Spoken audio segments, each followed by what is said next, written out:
के तपाईलाई नितम्ब पछाडिको छालामा दुखाइ, फोको वा सानो पल देखिएको छ? के तपाईलाई लामो समयसम्म बस्ने वा हेयर ग्रोथ धेरै भएको कारण यो समस्या भोग्दै हुनुहुन्छ?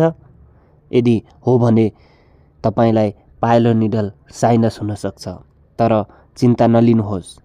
आजको भिडियोमा म यसको कारण, लक्षण, उपचार र बच्ने उपायहरू विस्तृत रूपमा बताउने छु। भिडियो अन्तिमसम्म हेर्नुहोला किनकि यो जानकारी धेरै उपयोगी हुनेछ। सबैभन्दा पहिले पाइलोनिडल साइनस भनेको के हो बुझौँ। यो छालाको भित्र बन्ने सानो सुरुङ साइनस हो जुन प्राय नितम्बको बीच भागमा टेलबोनको नजिकै देखिन्छ।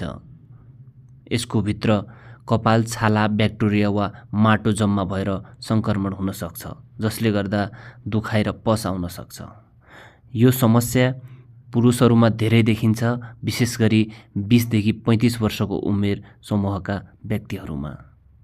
यदि समयमै उपचार गरिएन भने यो थप गम्भीर भएर सर्जरी नै गर्नुपर्ने अवस्था हुन सक्छ। यसको भित्र कपाल, छाला, ब्याक्टेरिया वा माटो जम्मा भएर सङ्क्रमण हुन सक्छ जसले गर्दा दुखाइ र पस आउन सक्छ। पाइलोनिडल साइनस किन हुन्छ त? आउनुहोस् यसको मुख्य कारणहरू जानौँ। 1 नम्बरमा रहेको छ लामो समयसम्म बस्ने। यदि तपाईँ लामो समयसम्म कुर्सीमा बस्नुहुन्छ भने दबावको कारणले यो समस्या बढ्न सक्छ। 2 अत्याधिक कपाल। यदि तपाईँको नितम्बको क्षेत्रमा बाक्लो रौँ छ भने यो कपालभित्र पस्न सक्छ र सङ्क्रमण हुन सक्छ। 3 मोटोपन। ज्यादा तौल भएको व्यक्तिहरूमा यस समस्या देखिने सम्भावना बढी हुन्छ। 4 ब्याक्टेरियल सङ्क्रमण। छालामा सानो घाउ भएमा ब्याक्टेरिया त्यहाँ जम्मा भएर पाइलोनिडल साइनस बन्न सक्छ। गलत हाइजिन। छाला सफा नराख्दा समस्या झन जटिल हुन सक्छ। अब तपाईलाई पाइलोनिडल साइनस कसरी हुन्छ भन्ने थाहा भयो। अब हेरौँ यो समस्या आएपछि के लक्षण देखिन्छन्। पाइलोनिडल साइनस भएको खण्डमा तपाईलाई यस्ता लक्षण देखिन सक्छन्।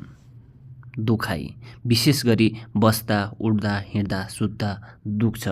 रातोपन, छालामा सुन्निन वा जलन महसुस हुन सक्छ। पस वा रगत आउनु, गम्भीर सङ्क्रमण भएमा पस आउन सक्छ। नितम्बको क्षेत्रमा सानो पल वा फोको देखिनु जुन भित्रबाट सङ्क्रमण भएको सङ्केत हो। ज्वरो आउनु, यदि सङ्क्रमण धेरै फैलियो भने शरीरलाई असर गर्न सक्छ। यी लक्षणहरू देखिए भने तुरुन्तै उपचार गर्न आवश्यक हुन्छ। पाइलोनिडल साइनसको उपचार। यदि तपाईलाई पाइलोनिडल साइनस भएको छ भने यसको उपचार के छन् त? 1 मा घरमै उपचार।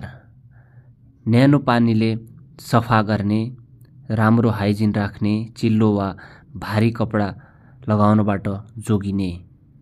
2 औषधि उपचार। प्रारम्भिक अवस्थामा एन्टिबायोटिक्स प्रयोग गर्न सकिन्छ। 3 सर्जरी। यदि ठुलो समस्या भयो भने सानो शल्यक्रिया गरेर पस निकालिन्छ। यसबाट बच्ने उपाय।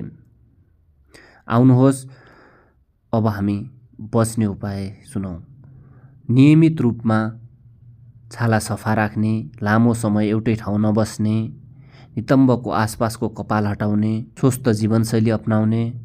यी टिप्स अपनाएमा तपाईँ यो समस्याबाट बच्न सक्नुहुनेछ। तपाईलाई आजको भिडियो उपयोगी लाग्यो भने लाइक गर्न नभुल्नुहोला। यस्तै स्वास्थ्य सम्बन्धी जानकारी पाउन सब्स्क्राइब गर्नुहोला। यदि तपाईको कुनै प्रश्न छ भने कमेन्ट गर्नुहोला। धन्यवाद।